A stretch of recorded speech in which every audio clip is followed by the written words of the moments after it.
Students, your time has come. I have decided that it's time to share some of my knowledge with you. That's right. Do you want to become a true legendary professional wrestling character? Do you want to learn how to project your voice, to enunciate, to come up with the greatest promos that you possibly could? Then you need to join me each and every week for just $50. I am hosting a masterclass on Zoom. That's right. You don't have to travel. You can do it from the comfort of your own home.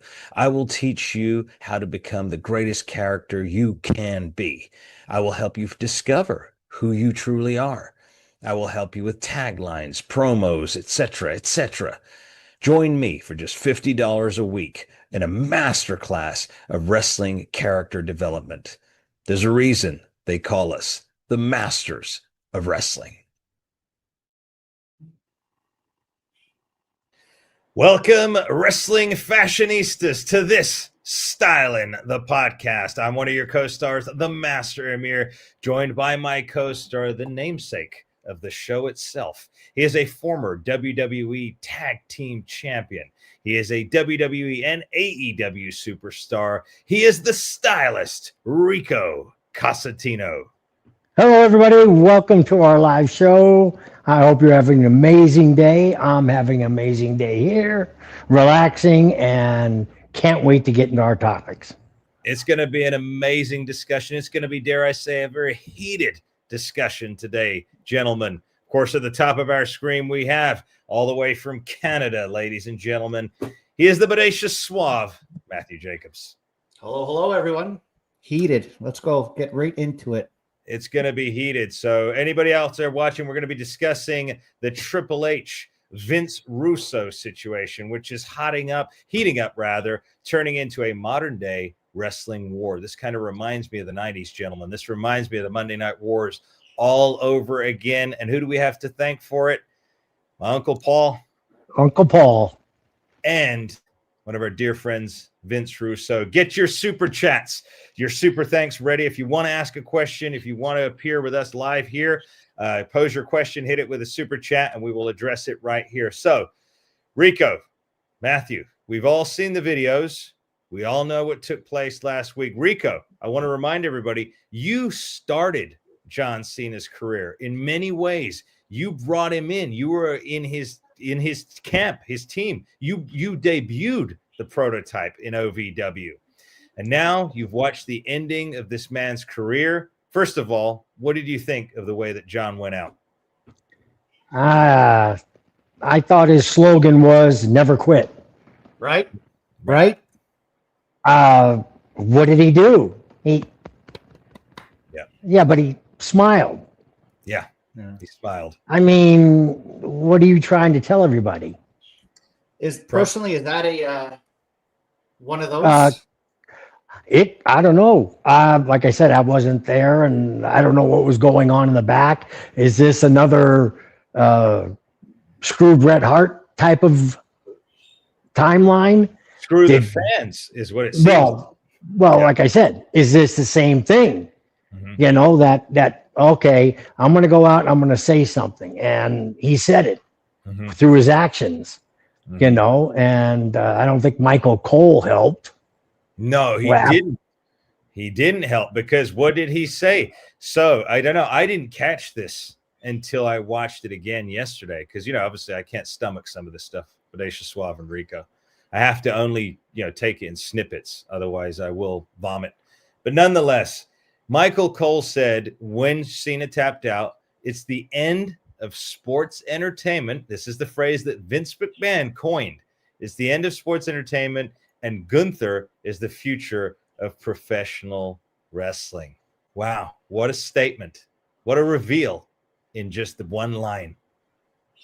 What do you think that means? I don't think Gunther can take the company on his shoulders. I really don't. He has no style. He has no ambiance. He has no character. He's like Frankenstein. Yeah. Pretty much. He's big and that's it. But where's his flair? Where's his style? Where's his, panache? Where is all of that? He has none of it. Where's his his body? He might be big, but he's not muscular. I don't know. I mean, Bodacious One, what do you think of Gunther? Well, right now I'm caught by Sneaky Pete 67 there. I think he's got the facts down straight. Bodacious Suave and Stylist bringing the noise today. Yeah, bringing the noise. Two of you are going to bring the noise today. Bodacious Suave, Gunther, what do you think? Flash in the pan? Not even a flash. No, I mean, there's talent, but misused. I think they dropped the ball like when he had all that momentum as the IC champion, undefeated. He was at the top of the chain. Then you make him lose to Sami Zayn, which I don't know how is possible. Mm-hmm. And that kind of puts him down on the ranking a little bit. Mm-hmm. And then this match just put together with no storyline. Where's it going to go as of next week? What are you going to do with Gunther? Is he the new legend killer? Randy Orton Mach 2, huh? Well, everything's copied, right? Yeah. They can't seem to come up with anything.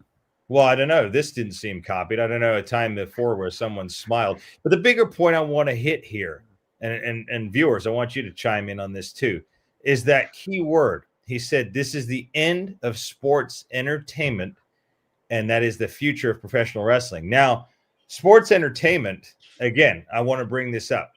Professional wrestling, back in the day, in the dark ages, before Vince made sports entertainment, was not, and I will repeat, it was not a worldwide phenomenon. Moves themselves cannot transcend into the mainstream and bring in new audience members. The only thing that can do that is entertainment, stories, larger than life characters. So what does this mean then? Does this mean they're going to kill off the story aspect in WWE? I mean, they virtually have anyway. I mean, the storylines are horrendous, whatever ones they are. They're, 5 minutes, whatever. The storyline lasts 1 week and ends the next. But does this mean the end? Does this mean it's going to look more and more just like a UFC special on Netflix? Rico, what do you think? I think that's stupid because UFC is UFC, MMA is MMA. I mean, you're not going to have Zayn, beat Gunther because he'll pound him into the ground, right. In real life. Then you're going to get injuries. Now, does that take you out of sports entertainment and actually put you in an athletic event, which is totally different? Yeah. You got to get athletic commissions for each state to approve this. We were sports entertainment, but we weren't, when I was wrestling, we weren't held to a tighter rule book than boxers, people like that who competed and stuff. They're held to a really tough rule book. Yeah. And the sports entertainment part gave us a little bit of leeway. Mm-hmm. Yeah. What do you reckon, Bodacious Suave? I'm going to pose you this question, Bodacious One. Yeah. Can pro wrestling survive without the sports entertainment factor embedded within it? I think so. You think it can? How, Bodacious Suave? Let's just see a change. So why don't we get back to the old storytelling like they used to? Yeah, I was going to say people would mob little arenas to see Rocky Johnson take on Pat Patterson. They had a feud going, and it wasn't a weak feud. I mean, go ahead. Rico, did you ever have that problem? Like, I mean, you weren't a vicious character, but did anybody just absolutely despise your character and it just bothered them? Like they would wait for you outside in the parking lot and trash your car? I mean, I hope the answer is no, but then you get the idea. Because I had rental cars. We all had rental cars. Yeah, but and the stylist character wasn't evil. I mean, he was just not evil, but he was discreditable. He was he always undermined everything with his little ways because he knew how to get his way. So I was I would interfere in the matches with Billy and Chuck, 3-minute warning. But then when I started going out there on my own, especially with the martial arts background and these are real martial arts moves, then that spoke for me. So I was the guy they loved to hate. because they knew they had to hate me. Yeah. Because my storyline, and like I said, I didn't do too many promos until after the wedding or the engagement and the wedding. Those were my very big promos. Other than that, I did a few promos when I was a singles wrestler. Cena and I got into it in the back, and that made a match, and Val Venus and I, there was always something going on. And it was always them mocking my outfit, and I wasn't a real stylist and not a real wrestler. But Rico, and Bodacious Suave, if you strip out sports entertainment, everything Rico just said is gone. That's what I'm saying. When that statement, if we're talking about stripping sports entertainment out, you're going to get a product that's going to look like most of AEW. Moves. No promos, no build-up, no storylines. That's what sports entertainment means. So when I said to you, if you take out sports entertainment, you're just going to be left with this guy versus this guy versus this guy. And that's all you're going to get. You're not going to get. And you're going to get maneuvers. That's it. If you want to see acrobats, go to Ringling Brothers and Barnum and Bailey Circus, or watch the Olympics when it comes out. There's your acrobatics. Right. Even in the circus, they tell stories. Yeah. And all they do. And that's where wrestling came from. Carnies. Yep. Carnivals. When did the term sports entertainment come on TV? When was it said this is sports entertainment? It wasn't back in early 90s. It was before. No, I think it was said before that, after Hulk Hogan, I believe, and steroid. Okay, it was around. It was after around that time, and I believe Vince said it's sports entertainment, so he got out of that tighter rule book from the athletic commissions, and it's sports entertainment. Yeah. These guys aren't really punching everybody, Well, nothing changed in the formula. It was just, he just said it, right? To, I think, get off a court case. But really, his formula was the exact same. No, that whole way. And then, now it's really entertainment garbage. Well, now it's garbage entertainment. But before, when he said sports entertainment, like I said, he had a reason for it. And it became like a guy's soap opera. Because everything was still kayfabe at the time, and we didn't fully know it was fake. The secrets weren't out. Mm-hmm. That's when I think that all started to come out back then. Is that then the kayfabe was lost? I think it was a little bit later. I think it was towards late 90s. Once the internet started breaking, I could be wrong. I was young. I was the kayfabe thing was really blown out of the water with the Hitman Hart Shadows. The Shadows. What was it? Shadows of Wrestling, the documentary. And then get it right, eh? Wrestling with Shadows. I don't take any heart slandering here. Guys in the chat, make sure, protect me here. Yeah, Beyond the Mat. But then, of course, it was the Montreal screw job that really screwed everything out of the kayfabe. But to your point, I think sports entertainment was already there, but it wasn't to the degree that Vince made. But now my point, back to both of you, is no, I don't think it's even entertainment garbage right now because I don't see any characters. I don't see any storylines. Come on. This guy comes back in a hood, Mr. Eyebrows, Mr. Fake Eyebrows. What is this kid's name? Bodacious one who was under the mask at Survivor Series? Austin Theory. Like that's even his real name. But anyway, the bottom line is that's not, that is a very slight form of entertainment, very abysmal form of entertainment. Well, I'd like to ask Rico about that. If you can. So Austin Theory is a current WWE roster talent. So good looking young guy, very good body.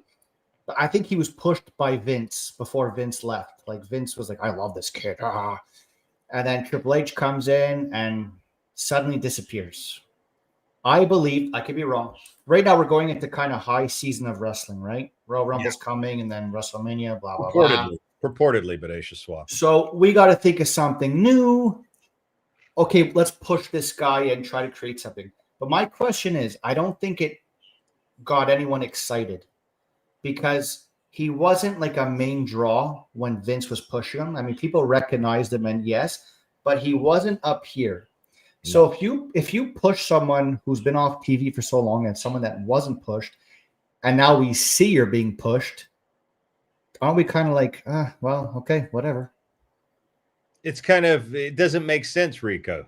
You know, it's just like, why would you suddenly push a guy who was relegated to the back? We know he can't carry the company anyway. Probably exactly. Can't. Yeah. So yeah. Just from what I've heard on the internet and stuff like that, I think it's buddies helping buddies. And you're bringing people up too early. They don't get the experience like you used to get, before me in the indies. And then when WWE or F then turned E had developmental territories. Like I said, I was involved with OVW, PPW, and HWA.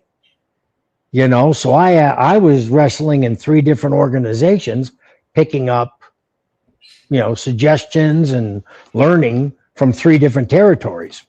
Good point. And then I was lucky enough to have James Cornette, Danny Davis, and then I've mentioned the crew of guys that took interest in me, and I listened to them, and look where I got. And I debuted at 40. Yep. Yeah. Rico, you can teach people in the chat here if anyone wants to be a wrestler and advice to whoever. But you said you worked 3 territories at the same time. Were they all kind of generally far apart, like say Mid-South, South, and yeah, West? One was in Tennessee, was Power Pro. Cincinnati, Ohio, right up there was HWA, and Louisville, Kentucky was OVW. Okay, so perfect. Did you notice that maybe something didn't work in one of those towns and then would work in another town?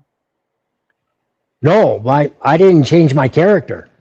I stayed the same. Did you notice the reactions could be different in all 3 towns? Not when I went out there. You're boring then. I'm just telling you. When you back in 1999, 2000, you throw in former American Gladiator champion, everybody watched Gladiators. And here I was the champion, and now I'm HWA's champion, Power Pro's champion, OVW's champion. I carried all 3 titles at the same time. Okay. Yeah, there you go. So that's talent. That's talent. Audacious one. I just want to give, anybody new watching the channel, make sure you hit that subscribe button, hit the likes, share it with your friends and family, get this one out there. If you want to jump in with us on this, get your super chats, your super thanks ready. Fire away with your questions. We're going to be here for a while, and we want to get you involved in what we're discussing today. We want to hear from you. We want your opinions. So sorry to cut in there, but obviously someone has mentioned here in the chat, JCW. We will be covering that. We were just kind of leading in with the John Cena, the backstory here of why this new wrestling war has been declared by Vince Russo, and rightfully so. I agree 100%. Let's get into that topic right now, gentlemen. Let's jump right into it. Here we go. Okay. Here comes the heel. Here we go. Okay. Now, despite my best efforts, I have contacted Uncle Paul on numerous occasions. He has turned me down. He wouldn't listen to me. Whatever is the deal. Now can he turn away from the shots fired by Vince Russo? This, in my opinion, is what AEW should have done all along. To be competition, you have to challenge your competitor. And kudos to our dear friend Vince Russo for having the courage, dare I say the balls, to stand in another company's ring and cut that amazing promo that he did on Triple H the other night. Now, he stated, Rico, you're smiling here. You're salivating at this because you see the wrestling. This is when wrestling comes back. All right. So, Rico, your thoughts on, now, first of all, was this a good idea for Vince Russo to shoot at Triple H from JCW? Yep. He did it with style and with a smile on his face. And you could tell he believed everything he said because there was conviction in his eyes. I mean, I tell you, he just loaded up that bazooka and fired. Yeah. And he didn't care. He didn't care what Triple H had to say. You know, he just said his points, and he had all of his points down. Yep, he did. He got them all down. And I just want to address this guy, this Brandon Davenport. Yeah, no, the only clowns that exist are the ones who paint their faces. You, sir, this guy, Bodacious Suave. I think we've got a little bit of a troll in the midst here. Yeah. Stay hot, Amir. We got a little bit of a troll here, right? Okay, a guy who likes clowns, a grown man who likes clowns, I guess. Bodacious one. What do you think about this whole thing with Vince Russo? Vince Russo's right, and I agree with Rico that he was on point. Yeah. And what I want to just say, in Rico, please let me know if you think I'm right. Triple H was a wrestler. You cannot be. I don't believe a wrestler can be a booker / writer. It doesn't work. You already have your favorites. You're gonna have the people you don't like. You're gonna ruin them, and I think that's what he's doing with certain individuals. He has his book of who I'm gonna bury and whatever. Vince Russo knows this, and I say it, and I'll say it again here. I think Triple H and Shawn Michaels should not be head writers. At best, they should be producers. Yeah. Producers or agents or whatever. Leave the booking to someone that's not a former staff member. Look what happened to WCW. Right. Yep. Kevin Nash. Yeah. Right. So WWE's heading that way, and these guys' egos are so big, it's getting destroyed. Well, look at what Uncle Paul did to our dear buddy Killer Cross. Okay, Killer Cross. Karrion Cross. Yeah, here's another guy. Perfect example. This guy had all the fans. Okay. Who did he lose to in his last pay-per-view? Does anybody remember? Bodacious one, do you remember? No. It wasn't the Beam Paul himself, was it? It wasn't Dominic Mysterio, the man who doesn't take a bath. Was it him? I don't know. I don't know who it was, but anyway, nonetheless, Karrion Cross was so over with the crowd. Okay, right now, if Triple H's ego is so big, you know what? Why don't you put yourself in a storyline with him then? Exactly. No, I don't want the $20 million. I don't want it. Don't worry about it. I'll just fire your ass and whatever. Well, as Vince said, or I saw it on, I was watching the Vince Russo again, a clip, and the next clip that came forward are 10 wrestlers that James Cornette hates. And the number one person on his hate list is Vince Russo. So they were going at it as Cornette's point, but Karrion Cross got brought up, and I think it was Vince, I don't know, said he fired him because he thought Cross would be a bigger star than he was. Hold on 1 second, Rico. What are you laughing about, Bodacious? How do you not laugh at that comment? Sneaky Pete's on a roll here. He refuses to take a bath. Sounds like a girl I used to date. Wow, Sneaky Pete. That's my uncle, just to let you know. Oh, okay, that's your uncle. I want to give a shout out also to the Suspect. Hey, Suspect. He is our resident ring announcer for the Masters of Wrestling when we debut here in Southern California in 2026. He's a man who's poised, coiffed, ready to go. He reminds me of coiffed. Yes, Michael Buffer. He reminds me of. I know you're the stylist, but Rico, you'll understand when you meet the Suspect why he's a stylist man. So, but yeah, he is our ring announcer, and he's in the chat right now. Speaking of stylists, Rico, I need some hair products. Anything you suggest? I'm currently using Olaplex right now. That's the good stuff. Rogaine. What's the other one? Nioxin or Hims. Go to hims.com. Yes, the moisturize them and Loxodin or whatever. Yeah. Oh, someone did tell us, I guess he's trying to make peace with us now. Brandon's trying to make peace with us now. He tells me that Karrion Cross lost to another man who needs a bath and a shave, Sami Zayn. Oh, my God. So Sami Zayn got win over Gunther and Karrion Cross. Yeah. He will be the winner of the Royal Rumble, I predict. He will. He'll be the Saudi champion. When TKO sell to Saudi, Sami Zayn will be at the top of the food chain. That's what I predicted since spring. Hey, Vince Russo said it too. I heard Vince Russo say it in the JCW ring. But that's where it was headed. I mean, it's obvious. Their formula stinks. And as Rico says, I don't have to watch wrestling to know where they're going. I can watch the highlights, read who wins, and know where the storyline's going. Yeah. Yep. It's not rocket science, guys. It's really not. Yeah. No, I mean, I sit here with my fiance and then we'll be clicking through channels and wrestling will come on. And I'll say, watch, you're going to do this. And they do it. I said, they're going to do this now. And they do it. And she goes, how do you know? I said, because this is things I was taught not to do. all the bad stuff. Rico, speaking of like current wrestling, like it's pretty atrocious, right? And I was just thinking today, and I'm like, you know what? Nobody is relating to any of this today, right? Like I really don't believe, especially people all our ages here. Mm-hmm. Like I'm not relating to Jey Uso grabbing his crotch and yeet, yeet, yeet. What the hell does yeet even mean? Right. That's just an example. But remember back in the day, like storylines, like I find the most real storyline that people can relate to is like Family Feud. Yeah. Fighting over a woman. Yeah. Right. Mm-hmm. Like you have the Usos, they're brothers. Right. Yeah. Why don't we just now they're back together? Because they failed as singles. That's why the writing was on the wall. They're failures. That's why they put them back together. So, but I agree. But Aisha Suave, you make a very valid point. I can see you've had your head.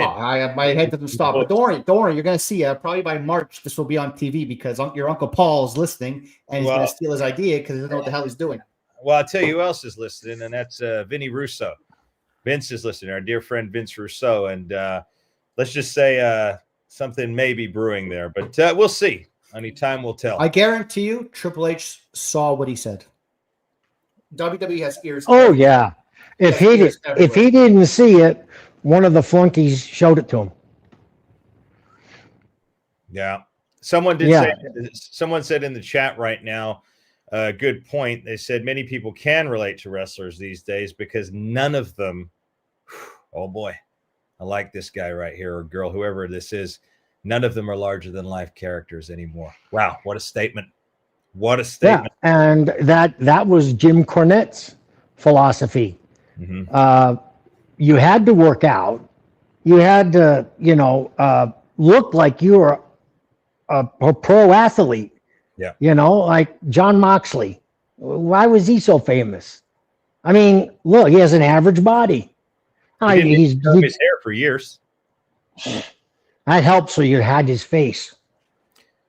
So, but people who are now got nothing against the Young Bucks, but they still look the same as they did 20 years ago or something. Okay, Rico, what would have happened if you didn't go to the gym every day when you were in WWE? Someone would have been on your ass. Oh yeah, agents, other wrestlers. Yeah.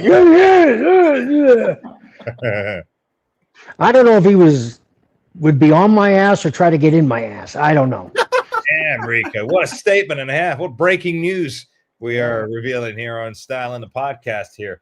Well, Johnny Ace does have a lot of bad things going on in his life right now. Probably some of the they're just catching up. Yeah. He's not doing anything more worse. Everything he's done is caught up. Yeah. It's catching up to him. Yeah. Yeah. And now he's paying for it. I don't know why Shawn Michaels is a writer or Triple H is a writer. They were wrestlers. WWE used to have real writers, and they got rid of them. And they only had a few, Rico, as well. See, now the problem that you have is I discussed this with Renee, I believe. We were on Power and Glory the other day here with Renee, and we were talking about back in his day, there were only like maybe a dozen writers, whereas now it's an ever revolving door of writers, and they're all from Hollywood. They know nothing about pro wrestling. They think that they can take that idea that they have in Hollywood but then they fail because, again, the bottom line is you're not working with characters. Like the guy we talked about earlier, eyebrows, faded haircut, Mr. I think I can carry the company on not a chance. What's his name again? Bodacious one, I forget. The Master Amir. I mean, Austin Theory. Yeah. You're walking on fine glass right here. Thin ice. Yeah, but like I said, you got to look the part. You got to act the part. You know, you got to project yourself being larger than life. That's how people get behind you. Like they got behind Austin. You know, when The Rock first came out, he was booed out of the arena, coming out waving a little American flag. Nobody cared about that. Yeah. They booed him. Yeah, he was bland. You know, boring. Huh? He was. It was boring. You know. I think they got behind the Real American thing with Kurt Angle because he actually won an Olympic medal. You know what's going to be interesting about this whole situation, though, gentlemen? I just had a thought. The general fan, the part-time fan, has been so conditioned for the last at least 15 years to understand that this is all wrestling is now, what you see in WWE and AEW. That when Vince Russo now is reacted upon the true sports entertainment value of professional wrestling, they're not going to know what it is. The only ones who are going to know what it is are people like us, people who grew up watching it in the golden era, the attitude era, which is great because we need to pull those fans back in, whether they're now 35, 40, 50, 60 years old. Those are the diehard fans that were there in the beginning that have dropped off now. Yeah, and those are the ones that bring their kids and their grandkids to the events. That's what I was They buy the merchandise. Yeah. You know, grandpas and dads, moms get them for the kids. Right. You know, all that's gone. And, you know, you're not building a larger than life character anymore. I don't see any larger than life. I think Roman Reigns, John Cena when he first came out with this crap, and we can't see him anymore. He's gone. Well, who says I want to? So no.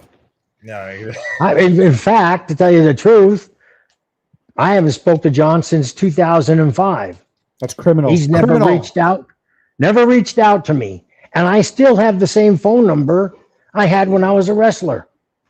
This is what we're a criminal, ladies and gentlemen, wrestling fashionistas. We were discussing this off air. For those of you who don't know, Rico and Kenny Bolin basically introduced John Cena to pro wrestling. They brought him in as the prototype. They teamed together. They went into WWE together. And when Rico left in 2005, not one time did John Cena reach out to Rico. That is criminal. I know whoever I come up with, I even, reach out to people now who I started with, a couple of years ago.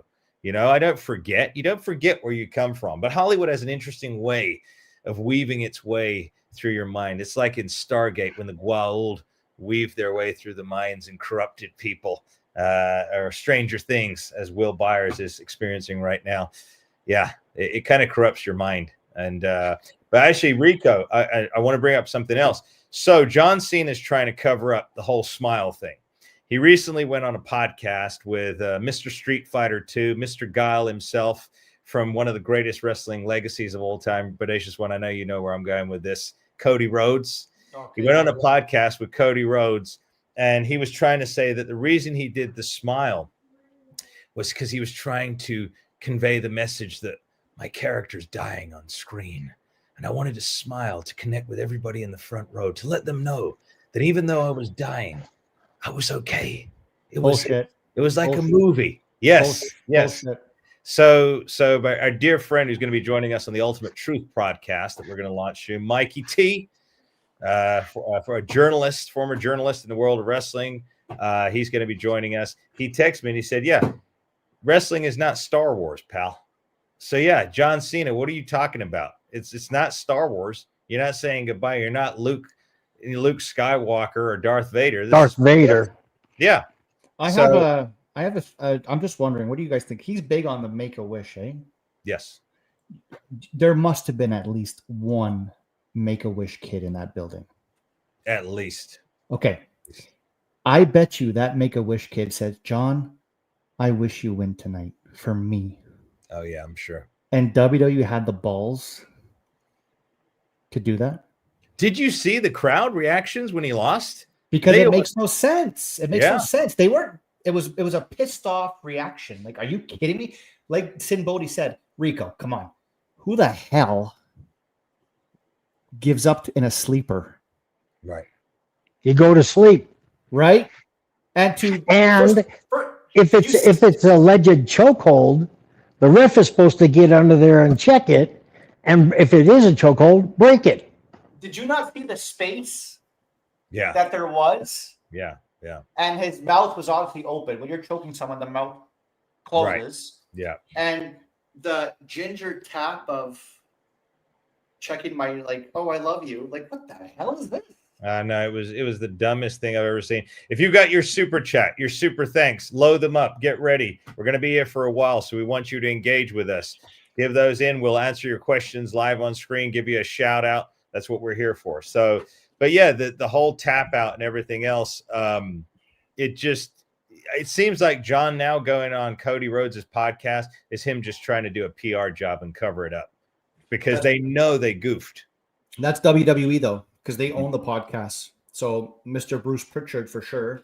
It's all scripted. None of my favorite human beings. It's all scripted, and here's what you got to say. And John Cena's not an idiot. He's a very good talker. He knows, you know. Yeah. But he's a great promo artist. Yeah. I'll give you that. Of course.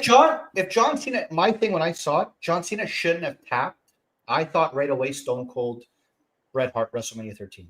Yeah, absolutely. John Cena could have got the sympathy if he just went out. Yeah. And then people would have been stunned and been like, oh my God, did this just happen? But to gingerly, you screwed yourself. And if I paid $18,000 for a ticket, I'll be asking for a damn refund. Oh no, I'd be at WWE headquarters right now with I shouldn't be saying these things live, but you know, like going off. Like, are you kidding me? Yeah. Yeah. It was an abysmal thing. But I still come back to that statement that Michael Cole made. You know, hey, you know, he said the end of sports entertainment. So I really think now. But here's the other thing I thought about. Sorry, before I forget, because there's so many things swirling around, so many topics on this. When Triple H turned around and jaw jacked with the crowd that night. Yeah. and when he hugged John, he had a smirk on his face. Now listen, is my Uncle Paul, because again, I'm not privy to this information, he hasn't told me, is he turning into the modern day Mr. McMahon character? Is this what Uncle Paul's plan is, to get himself back into the storyline as a modern day Mr. McMahon? What do you guys think about that? Bodacious, you first. Oh, I'm gonna go off. Well, I'll go off. You're already red in the face. Total fraud. Total fraud. Yeah, I saw that. That looked so fake when he was hugging John Cena in the corner. I don't know if any of you guys watched the Unreal. Yeah, and he'd be there. Rico, got a question. Touching your forehead. And, oh my God, John Cena, that was the best performance you ever did. You were made for this. Oh my God, I love you. Complete horseshit. Now, Rico, can you imagine Vince McMahon touching your forehead and you walk back to Gorilla and he's like, Rico, that was fantastic. I've never seen a performance ever like that before in my life. You were made for this. Would you be like, what the hell is going on here? That's what, guys, this is what Triple H is doing backstage. And then he takes pictures with you when you win the belt with the finger pointing. I know. And then he takes the belt off you 48 hours later. Yeah. Total fraud. Then to acknowledge the crowd and say, hey, I thought you would say it louder. Yeah. That means you know you fucked up. Yeah. Or Rico, was it the plan? Like I said, do you think this is a well-orchestrated plan so that we create a new Mr. McMahon, Gerald Briscoe, Pat Patterson situation where now Triple H becomes the evil boss that's inserting himself into everything again and ruining things? Well, I remember when Vince started being the storylines a lot more. And that's when the WCW and the Raw Wars and stuff like that. And people were leaving Vince's company. And he became a heel, and a real asshole heel of a boss. And then up rises Stone Cold. And what anybody that doesn't want to kick their boss's ass at one time or another. Mm-hmm. And they played that. And they played that for years. Vince would try to get Stone Cold. Stone Cold tried to get Vince. And it kept you glued to the TV. What's going to happen next? And they got Mankind involved, and everybody, Vince was trying to see, but he projected that on camera. I'm going to screw you. Then he copied Donald Trump. You're fired. Yeah. Stuff like that. But that was entertainment. And I don't think Vince was just trying to save his company back then because, like I said, everybody was leaving. So he's not going to leave his own company. Stone Cold already came from there. He stayed. Yeah, he stayed. I'm going to jump right in here because one of our viewers here says, what's the payoff? Well, there's many layers to a story. I spent 10 years in Hollywood. I was a writer producer. I know what storytelling is. If you have a character like Triple H as an evil boss, automatically you have now created a story within a story that's going to get people's attention. If Triple H comes out now and capitalizes on this moment and comes in the ring and say, hey, yeah, I guess you didn't like that, did you? And admits it live on a microphone, Bodacious Suave, contain yourself right there. He's too stupid. But listen, yeah, he's maybe I don't know about Uncle Paul for that. But if they were smart to capitalize on that, trust me, it would draw in an audience again. And then if Triple H shot on Vince Russo, even more. Now they don't do that. They don't acknowledge their competition. They don't. Well, they should. They're the geniuses, apparently, right? No, they're not geniuses. I agree. I know, good but car salesman, Bodacious Suave. Amir, a good car salesman can sell you a lemon, right? Yeah, that's happened to me a few times. Yeah, Rico, you know that, don't you? Yep. When I was younger, yeah. Is that Paul Heyman? Is that Paul Heyman? You think Heyman could do that? Rico, do you think Paul Heyman could do that? Can he sell you a lemon? No, Paul Heyman can't. Just because I don't like the way it looks. But okay, but do you think he could? To a general fan audience, he can. I heard he's a great motivator, right? So. Yeah. Well, I tell you what, he's a great talker, and he's into his character, and I think in his character, and he put him in a storyline, he could sell ice to an Eskimo. Well, he did. He sold that to a huge locker room back in the day that never got paid in ECW. So, I mean, hey, he was selling the dream that never happened. Is he in the Hall of Fame? Yeah. Yeah. For what? Fraud. That's it. Carrying a walkie-talkie? Just introducing Brock Lesnar, I guess. Anyways, Amir, we have someone. I just want to give a shout out to David Bossman Buchanan, a longtime fan watching the show since we began. But if you just go up a little bit, there's somebody there named David Gold, 6294. Where is this? You might know that gentleman. David Gold. Let's see. I think he came and met you in Laval. David Gold. Oh, David Gold. You're in trouble here, pal. Who is David Gold? Come on, I did. You met him in Laval, and he brought you to your hotel. Oh, David. Yes, I do recall now. Yes. David. Hey, David. David. Nice to see you, David. A dear friend up there, our contingent up there in Canada, tuning in. We got people tuning in from all over the world. I got a text just a moment ago from somebody watching late night over in Paris, in France. You know a little bit about France, don't you there, Rico? You've been styling out in Paris for years. Styling, and I even won their American Gladiator type show called Conquer Fort Boyard. That's right. They call it Keys to Fort Boyard. Yep. But when America went over, he called it Conquer Fort Boyard. And that was in like 1992. Great TV show, by the way. If anybody out there hasn't seen it, check out Fort Boyard or Keys to Fort Boyard, starring Rico Constantino. You'll find Rico in action there. He dominated the competition. That was the Conquer Fort Boyard one. Conquer Fort Boyard. Yep. Yeah. So Rico, do you think Triple H has a lot of pull in the writing nowadays? I don't know what's going on with the writing because So you're I don't even think they're writing.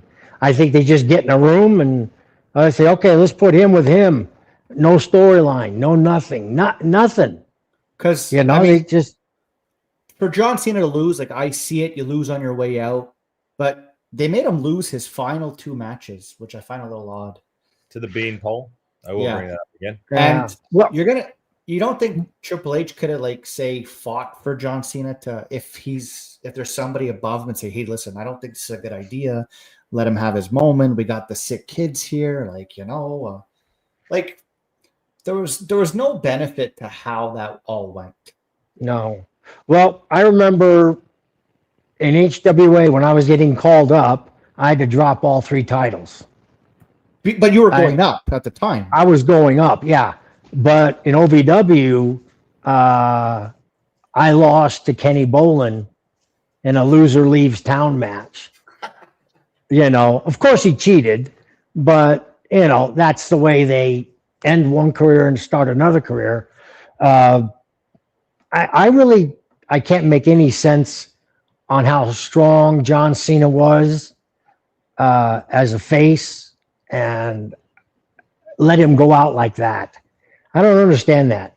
If he loses, he loses. But just a guy who says never quit and he love taps him. Well, here's the thing. Here's what I would have done, right? Here's what I would have done. Instead of sending John Cena out on a press junket, trying to explain away the goof, what I would have done is leaned into it.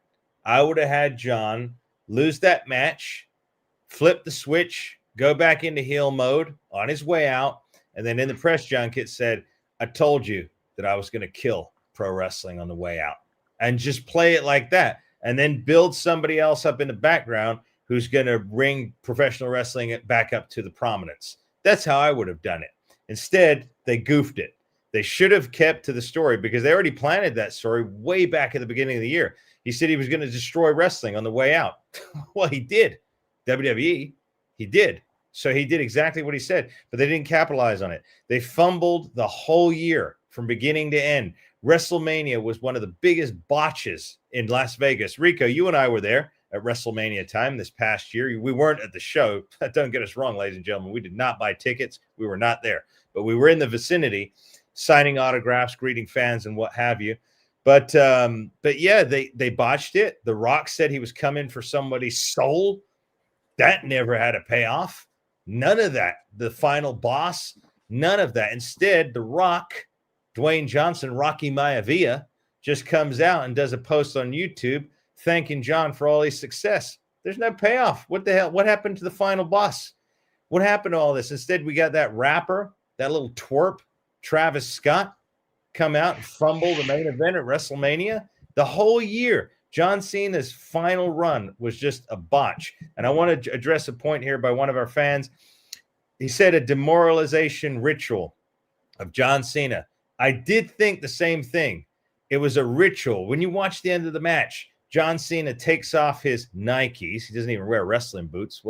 I don't know why. He can afford them. Takes off his Nikes. He's wearing some colorful socks that maybe a 20-year-old wears, or a teenager. He's wearing socks, and then he's looking all weird and sad into the camera, right? It seemed like a ritual of some sort. Like you're right, like you're saying, a demoralization ritual.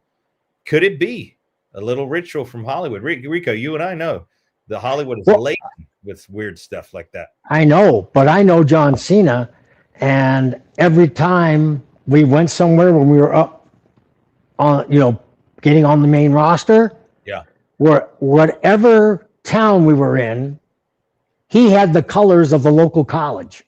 Mm-hmm. Yeah. He must have had 500 boots, and I don't know how many boy shorts, but he always matched, because when I wrestled him, we were in North Carolina, and he had the powder blue and white. Yeah. But so I know he has boots and gear, I mean, here's the thing. I respect everybody in professional wrestling. We said this yesterday, right? But Aisha Suave, we respect anybody who trains, who gets in there and goes out and performs. We're not bashing anyone personally. We're commentating. We're doing commentary. on a character, on a storyline, on what's taking place there. I just want to make that point clear. And also, if you're not already a member, make sure you become a member of the channel. Make sure you hit that subscribe, like, share with your friends and family. Join us. Give us your questions. Accompany them with a super chat or super thanks. We're going to be here for a bit longer. Bodacious one, I can see the wheels turning inside your cranium. What have you been thinking about since we've been talking here? What's on your mind? Well, there's another botch that happened. I don't know if you guys saw this week on NXT. A title changed hands because I think somebody forgot to kick out. Yep, that's right, Rico. Tell Rico. Rico, I don't believe you can blame the referee because a referee is taught to count 1, 2, 3. Right? Is that true? Oh, when I was there, part of the company, you were supposed to know when you kick out. The referee is going to count one because Vince didn't want to tarnish the referee's reputation.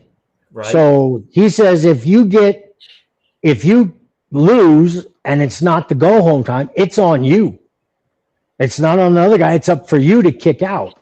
So we were always told, make sure. And at the 5 count, yes. Don't go to 4, break it 3, and you'll be safe, because you're in the moment. You hear 3 when you're choking as a heel, pulling the hair, raking the eyes. You break on 3. You never let the ref, because if he gets to 5, he will ring you out. We were told that. So what happened was there was a fall, and it was a really cheesy pin, if you ask me. I don't know what happened, but the ref counted 3, and both wrestlers were stunned. Like, uh-oh. One looked at the referee and kind of blamed the referee, but you can't do that. And fans too can't blame the referee because the referee has to count to 3. It's your job to kick out. But then, Rico, I have a question. You, as the laying on the mat, do you usually close your eyes or do you look at the referee to see what he's doing? Just out of curiosity, when he pins, do you try to keep track? No, I don't look at the ref. Okay. I listen because his hand hits the mat. Okay, but he's yelling 1, 2, okay, and I already know to kick out. That was my next follow-up. Does the referee go 1? Does he say it out loud?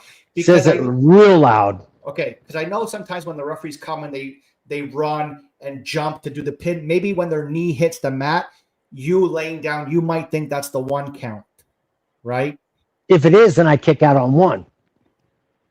Because Charles Robinson used to make a noise when he hit the mat. So me, if I was a wrestler, I would listen to the 1, 2, 3. So I don't know how this girl messed it up. I really don't. But this has happened a lot this year in NXT. And guys in the chat, you can tell how many times, but I'm going to say it's happened at least 5 times, if not more, where a botch finished because the superstar did not. Was there a go-home spot in this match? That was, but she just didn't kick out, and she, I guess, didn't realize. But again, who is writing this shit? Who do you blame? Is it HBK? It's his show. But, okay, Bodacious one, let me jump in here. Let's talk about the age. Rico, we've talked about this. Again, when you entered pro wrestling, you debuted at 40. You already had tons of life experience. People in their 40s, when you debuted, were far more mature than people are today. And I'm sorry, I don't mean to trigger anybody. I'm not saying everybody. I'm saying there's a large contingent that are not as mature as when you were younger, Rico. Okay? You got a lot of these people in NXT who are probably what? How old is this girl? 24, 23? Yeah, they're in their 20s. In their 20s. They're seeking talent that is way too young, way too immature, way too inexperienced in life. I'm glad you said a few people, because when I was 23, I became a law enforcement officer. Right, but it was a different time, Rico. Yeah, it was. Mature. People had houses already when they were 20 years old. They got cracking on their stuff, and whatever. But now, there's a different generation, and my opinion is they're seeking talent, they're seeking athleticism over maturity, and true performers. And that is your problem right there. She was probably that's why you have NXT. This is where they work out the kinks. Well, what are they going to do? Work it out for 5 years until they mature? 10 years? Some people have been wrestling a long time and still haven't got all the kinks out. I think it's an immaturity thing, Rico. I think honestly, she was probably in her head thinking about what pose she was going to strike for Instagram later that night. I'm probably. I don't know. When I wrestled and I was given a match, not necessarily house shows, but on television, I went over that match in my head 100 million times, and I would rock and just go over it and say, okay, if this happens, I could do this. If this happens, I could do this. If somebody zigged when I'm supposed to zag, don't bury the referee. Right. When you're supposed to go behind his back, and I would think of all possibilities. But in a house show, you have the ability to make a couple mistakes, and the fans aren't going to know unless you react. Yeah. They don't know it's a mistake. Is NXT still popular? Bodacious Suave? No, their ratings is kind of low. Mm-hmm. But I mean, what they do is I think they'll bring in like TNA talent over and maybe a current WWE roster to try and elevate the show. But it's relatively the youngsters in the ring. Mm-hmm. Well, I can see WWE doing that because when I got called up and was the stylist, even though I was a heel there and a heel in OVW when I left, I would go back down to OVW and wrestle, and the crowd would pop. Mm-hmm. I did that 4 or 5 times. Yeah. Go down and help the talent that's coming up or bring people. Because we used to, there's a amusement park there in Louisville. Is that the Corral? Is that the Corral? No. If you said it, I'd know. But we used, they'd bring in people from current WWE TV and have us wrestle with OVW talent. And OVW was on TV once a week. So that would draw more people into the venue. Let's go back just for the benefit of the viewers here. Let's go back to this Vince Russo Triple H thing here for a little bit here. And then Rico, I don't know how much longer you're going to stick on with us, but Matthew, I got a few minutes and it's time for me to change from the stylist to the ranch hand. So we're going to go a couple more minutes with Rico, but Bodacious One and I will keep on. So go tell your friends and family about that and stay tuned and keep watching us here. I want to go back to the Vince Russo Triple H thing because this is the hottest news of professional wrestling. And despite what people have said about Vince Russo over the years, guess what? His brand, every pun intended, his brand of entertainment has worked because now he's put JCW in this brand new position, right? The only obstacle I see in their way, and I'm not sure if they're willing to change that, is the fact that they are geared toward a mature audience. Rico, I know you haven't seen much of it, but they do cuss. I mean, they cuss. They say the F word on their shows in promos. So that's one thing. Did they get beeped out on television? No, because they're not on TV yet. I don't believe okay. But once television starts, believe me, it's going to go, especially at a certain hour. Yeah. Because I remember when I did the Adrian Street character, my matches had to come in the second hour. Right. So even then, that's a lot of censorship. Wow. Just for the character alone. Wow. Yeah. That's interesting. Never knew that. I could see that though. That must mean Goldust must have been censored then too. I'm sure. Yeah. Well, especially after I think it was Piper stripped him off of his Goldust suit and he was wearing a bustier, garters, ladies' underwear. Roddy Piper beat the crap out of him. No, Vince has got a great mind a great mind for the business for sure. Oh yeah, he does. Oh yeah, he does. He's See, proven. and he will connect with people. Vince used to do that. Right. He's With done it right. we didn't like the French, so we brought on La Resistance. Then when we were having our troubles with Iran, he brought in the Iron Sheik Yeah. Yeah. and Sergeant started pushing him, put the belt on him. Yeah. Yeah. See, that's the thing. Is Vince does the same thing. He's in the headlines right now. Yeah.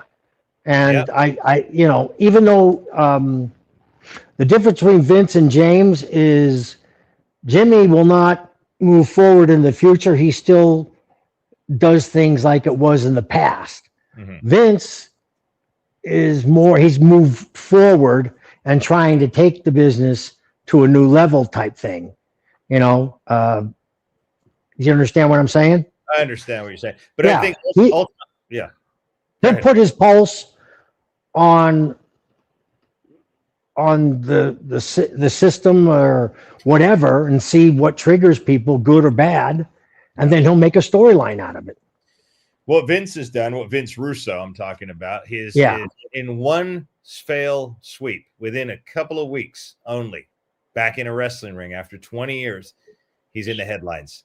Now, that's saying something right there. And I tell you what, when I saw that promo, when I saw him cut a promo on my Uncle Paul in the middle of that ring, I was gripped again. It reminded me of old school. Here we go, the Monday Night Wars. This is what we tune in for here. Now, you see the competition, you make yourself better. This is where AEW should have capitalized a long time ago. They should have attacked WWE. Whatever they were doing, do it differently. Don't have the same entrance as them. Don't light your arena the same that they do. Do something different. Go into a promo, make references, take shots at them. But they didn't do this. Now, Vince Russo's coming in hot and heavy. I predict, again, I know a deal is going to come for them. They're going to have to clean up the cussing for sure. If they do that and they keep that sort of storytelling, behind the scenes promos going, there's, again, like Vince Russo said, for a story, and I know this, you have to have a narrative, a thread pulling you along.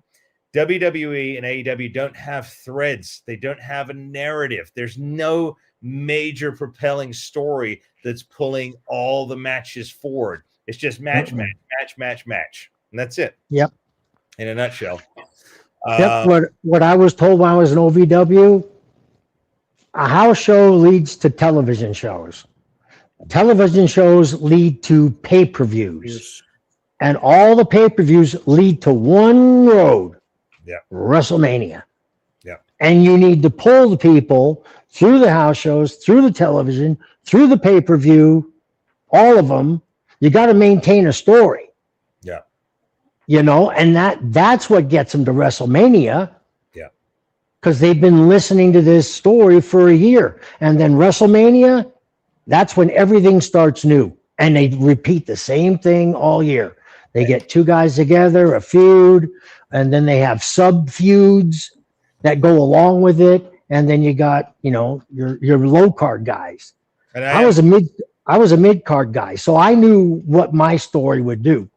And especially when I became the Adrian Street character. Yeah, no, like I said, and the ratings prove all this. You look at the SmackDown ratings, what are they hovering around at, Bodacious Suave? 1 million and under? Okay, let's go back to your time, Rico. Wrestling used to draw, and that's just in the United States, by the way. With these numbers are just the U.S. Back in the day, the height of the Monday Night War, pro wrestling held a share of over 10 million viewers a week between WCW Nitro and Monday Night Raw in the States alone. So where are all these other people? Where have all these other people dropped off? There were millions of viewers in the UK. For SmackDown, for Raw, the numbers right now are abysmal. I mean, it's just it's there. It's clearly evident. No one's because of the product. It's the product. Yeah, they're not. WWE is not giving them a reason to watch. Mm-hmm. Like I said, I'll be channel surfing. And I'll see it. And like I said, tell a fiance, okay, this is going to happen. That's going to happen. Yeah. And she just looked up because she knows nothing of wrestling. Right. Zero. She's a professional barrel racer. She's won a few buckles and stuff like that. And so, wrestling that's why I don't think I get recognized here, which doesn't bother me. I like my peace and quiet. Yeah. So, well, I'm going to have to say go because it's time for me to take care of my 4 horses, 3 Great Danes. 4 horses, huh? Yeah. Yep. 15 chickens. And I got to feed the water kids tonight. Awesome. Okay. Well, Matthew and I are going to stay on. We're going to stay on with you here. So load up your super chats and your super thanks and ask us questions. I'm sure you got tons for us right now, or opinions that you want us to put on the screen here. But yeah, Rico, we will see you next week. We'll have our special guest, I'm sure, next week lined up there with us. Okay. Thank you so much, Rico, for joining us here on your podcast today. Yep. Podcast. Bye, bodacious one. Have a good one up there in Canada. Thanks, Rico. Thanks a lot. All right. Take care. Thank you, Rico. I hope I helped. Have a good night, Master. God bless you, brother. All right, we'll talk to you later, Rico. Bye. Okay, so Bodacious Suave, we have a lot of things that we just brought up here. Things are getting hot and heated in our chat. I'm sweating. I think I'd open the window here. Yeah, you see in the chat there, people are getting hot and steamy. There's a war of words going on there. A bunch of truths and untruths are getting thrown around there. And what are you thinking about what you're seeing going on here? They have a good eye. They're just as knowledgeable as us. Some of them. I'm the nice guy. I said I was going to be the face today, right? You're following the heel storyline, so good on you, pal. It looks like we do have a jabroni in the chat, a troll. You see him right there, Matthew? You see him there? See that guy? I don't pay attention. It's okay. I'm not put on this earth to please everybody, so it's okay. No, exactly. We're not here to please everybody. You're entitled to your opinion, but there's also reality, and then there's also fantasy. So make sure that you're understanding what is reality and what is fantasy. I'm going to eliminate this guy from the chat here because he's getting on my nerves here, and we're going to get rid of. We don't put up with that kind of content, so bye, pal. So yeah. Anyway, now back to the regular talk here with our decent fans here, guys that understand. Hey, you know what? At the end of the day, you know what? When the hammer goes down, when the hammer is dropped, or the guillotine. I hope he logs back in under a different username. Well, he could log back in all he wants. At the end of the day, it's a free country, right? For now, Amir laying the smackdown. No, that was the guillotine right there. I guillotined it right off from the elbow. The comment from Larry, I like it. So yeah. So So anyway, getting back to real talk here. Real talk, right? We're live, pal. We are live, pal. And for anybody who doesn't know what that reference is, hey, Bodacious Suave, bring that up because we always say we're live, pal. So come on, what is it? Go do your homework. You must know that line. That's from. I know that line, but maybe some of our viewers don't. I think it's 1995 in your house pay-per-view. Psycho Sid's doing a live promo before his match, and he fumbled his words. Mm-hmm. And he's like, no, let's start over. And JR just looked at him and goes, we're live, pal. Brilliant. If you haven't seen that, go back and watch the clip. And Hank, Triple H, my Uncle Paul, just so you know. Okay, Hank, I'm just responding to you. I see your comment right there. So I got some of the comments here. People were talking about Drew McIntyre, LA Knight. Again, 2 guys who should arguably be sitting on the top of the WWE food chain. The problem is they don't have any competition. I mean, who are they going to fight for the umpteenth time? CM Punk, Cody Rhodes, Roman Reigns, Mr. Sam Smith, Dollar Tree knockoff, Mr. Becky Lynch, Seth Rollins. Who are they going to fight? Maybe they could do a match. Maybe they could have Becky Lynch throw her hat into the ring and take on one of these giants. Yeah, sure. When she's scared of 45-pound AJ Lee skipping to the ring. Like, come on.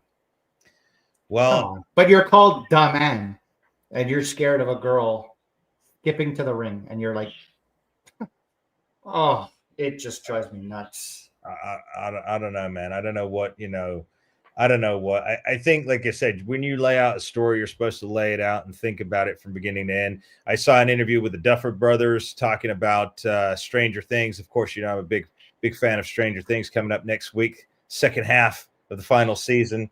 But they know exactly where they're going with the story. They knew from day one. They laid it all out. They knew what the little twists and turns were. This is where you're having a problem.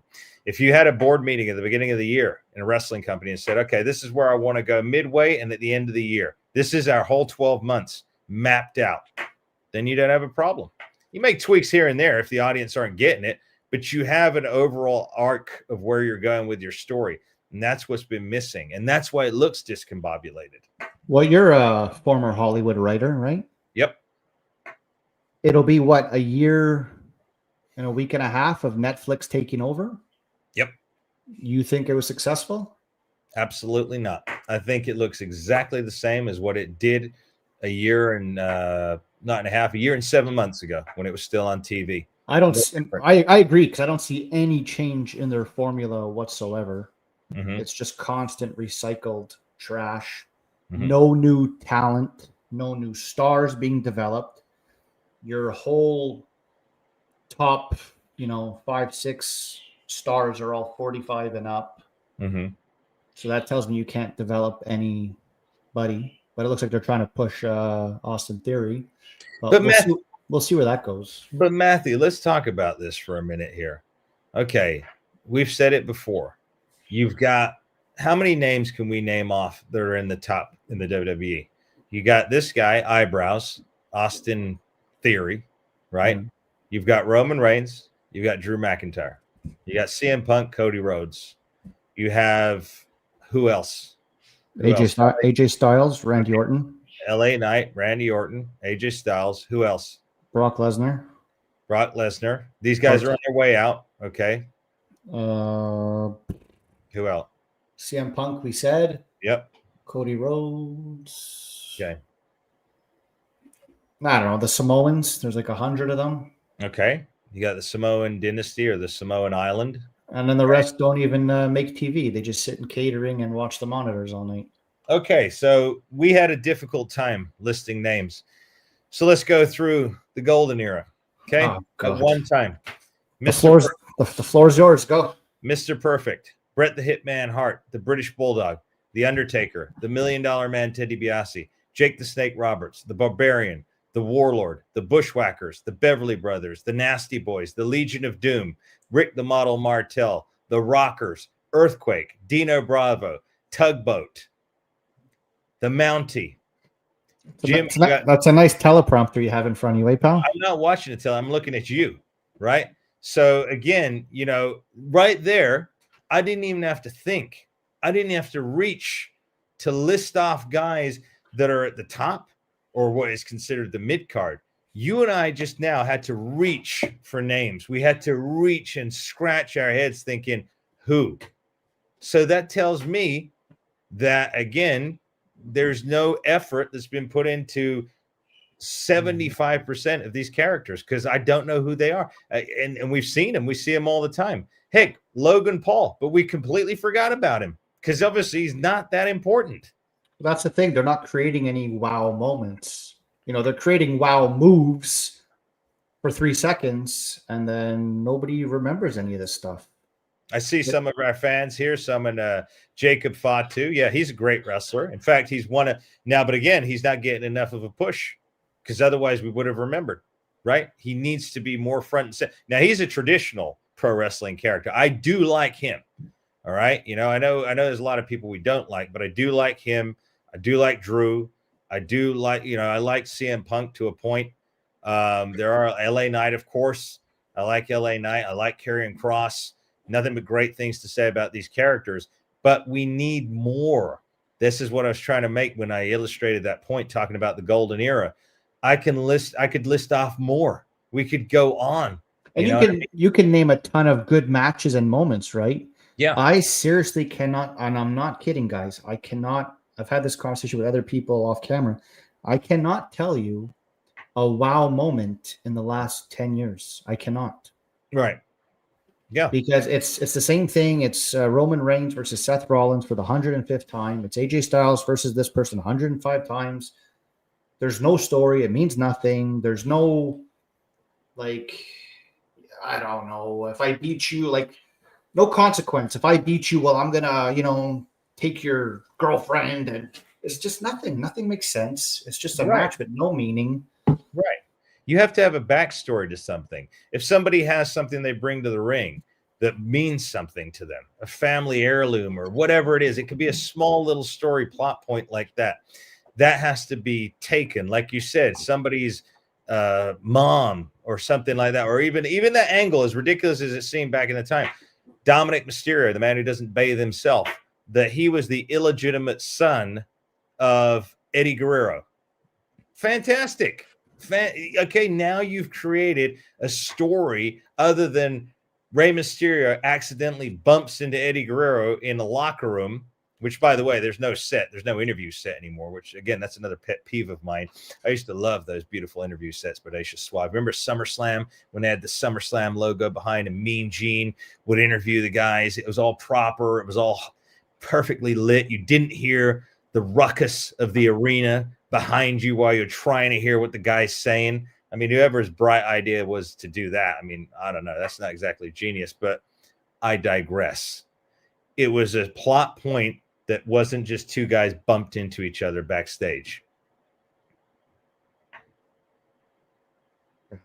Bodacious one, are you lost for words? Yeah, I think today you're getting on my nerves with Dominic Mysterio, because I want to bring up a point, and I don't know if people know this, but WWE was doing like a lot of copying not lately, but like at the beginning of the year when him and Rhea Ripley were put together, and he would come out with her and she's dressed like China and he gives her a bouquet of flowers.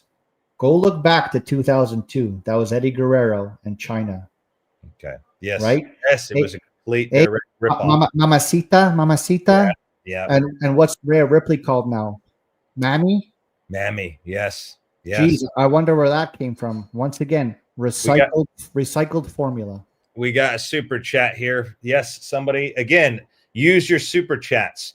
You will get your question appearing on the screen. We will address it. We will interact and give you a shout out. That's what they're there for. Use the super chats or super thanks, and we will bring you on into our podcast. So Mason says, any thoughts on Jesse Ventura being banished to the pre-show so Stephanie could take his spot? Funny how he reluctantly added Hogan to his Mount Rushmore. So I presume this was Saturday night's main event. Yep. So Jesse relegated to the pre-show. I think that was a slap in the face, Mason. I think Jesse Ventura is one of the greatest of all time. He's got one of the greatest abilities when it comes to commentary, and there's no way he should have been pushed to the pre-show. The man is a Hall of Famer. He is a legend. He's done a bunch of stuff for himself outside of the wrestling world. He's been governor of Minnesota. He's been in movies. He's done TV shows, talk shows. The man's got a tremendous mind, and I think that's a travesty. Reluctantly added Hogan to his Mount Rushmore, of course, because they had heat back in the day when he wanted to create the union, and then Hogan ratted him out to Vince. But again, that was a different time. They were both younger. I'm sure that's past. Matthew, what do you think about the situation about Jesse being relegated? I'm sure that's Triple H. Let's put my wife out there. I don't know why Stephanie was on commentary. I mean, I respect, but that's what they do. That's how you stay on top. Yeah. Triple H, Stephanie, Shawn Michaels, Undertaker, Bruce Pritchard. They'll always be on top. Yeah, I know it's sad. I mean, I will try and reach out to Uncle Paul over the holiday season. I do respect Stephanie and Uncle Paul because they are, family, part of the family. You are still family. Don't forget it, pal. But at the end of the day, you know what?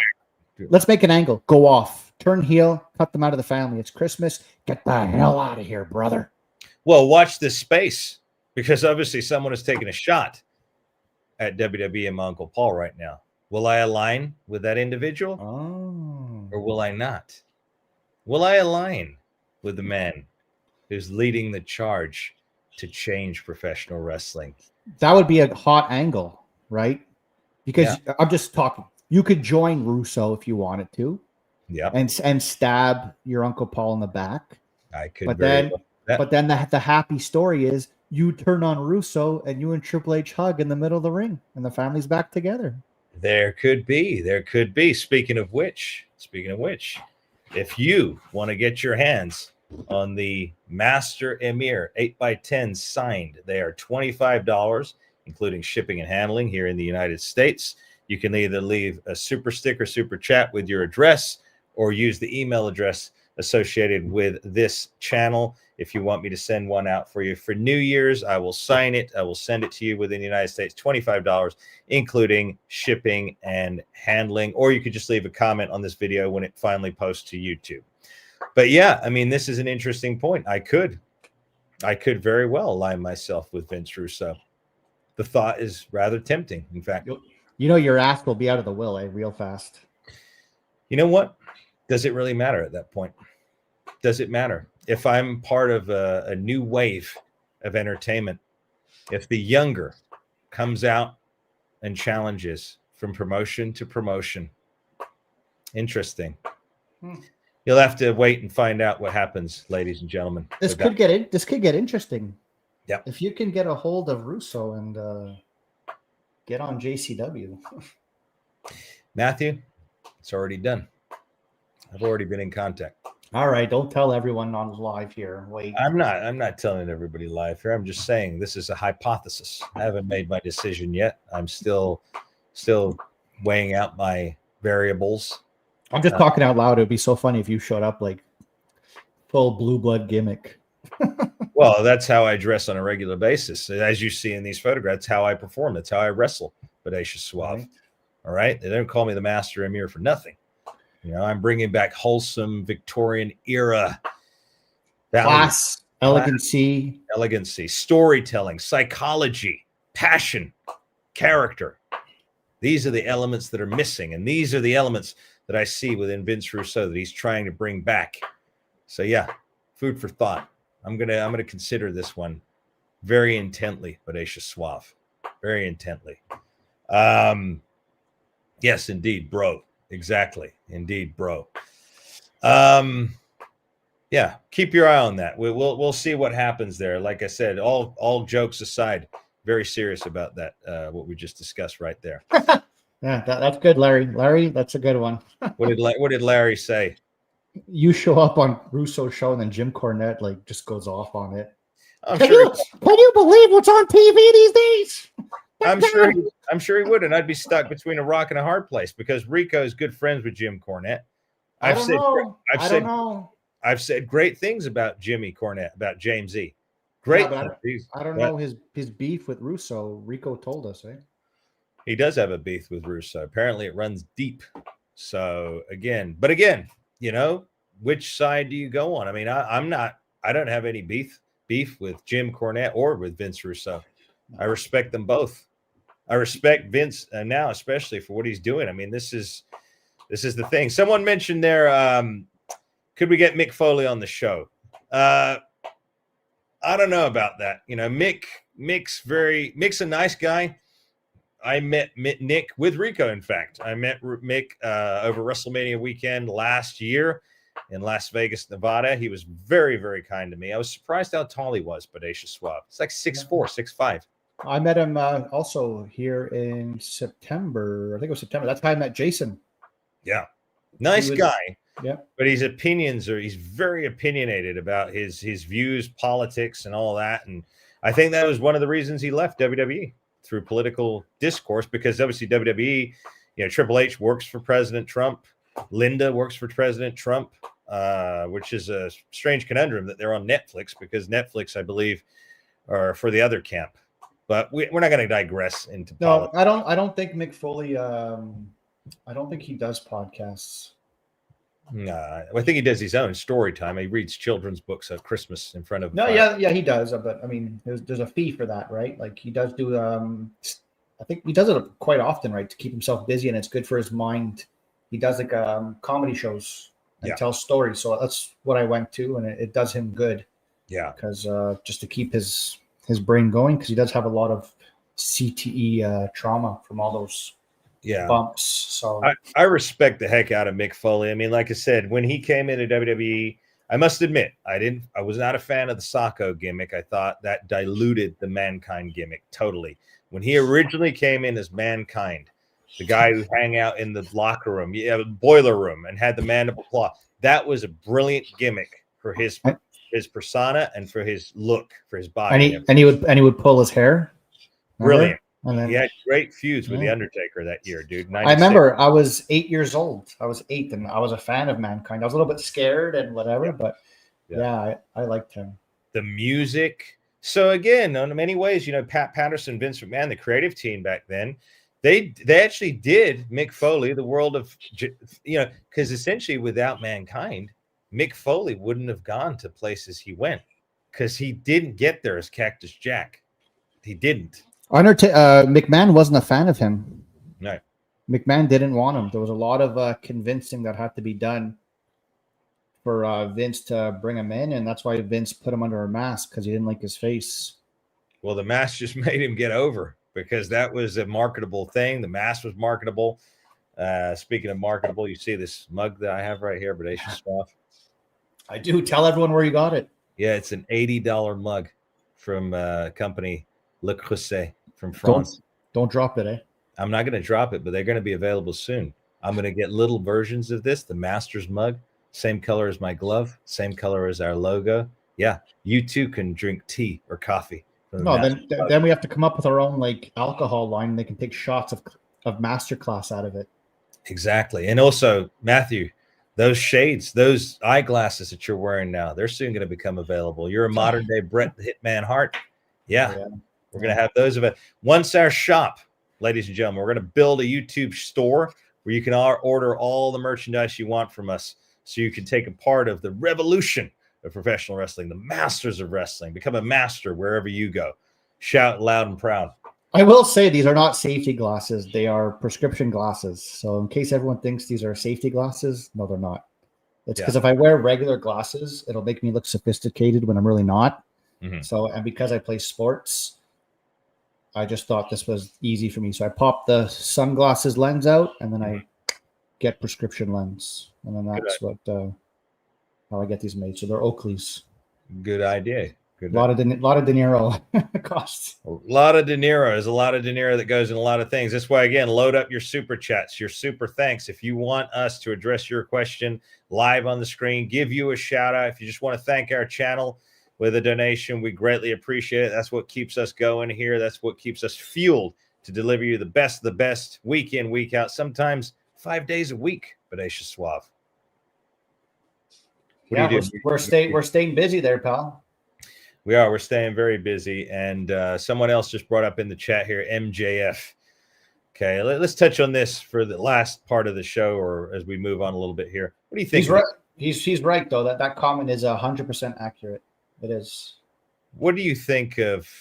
No, it's not Adam Rose. My Uncle Paul. I am the master Amir. Remember that name.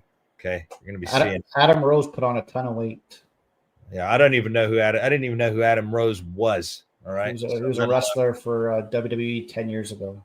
Yeah, well, I didn't know who he was. I had to look him up.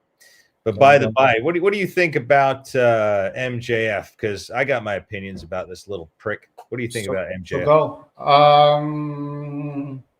It's become a good talker, very talented. For me, it's a little oversaturated now. Mm-hmm. He was hot when he came out, and he even plays like that out in public. So I'll give it to him. I'll give that to him. Mm-hmm. But I don't know. It's the same thing over and over and over and over, and I'm past it. MJF, I had this issue when he first came out. I thought he was blindingly fantastic in AEW, because this is a guy that was essentially bringing kayfabe back, which we greatly need. Kayfabe needs to come back immensely, everywhere, podcast or not, he needs to come back. Great when he first came in. Like you said, he got oversaturated. They made him look weak when they made him team with other guys. But the one problem I have with MJF is that he takes it too far. when he's around kids and family at conventions. And again, have your opinions out there, but I'm a believer in being a role model, right?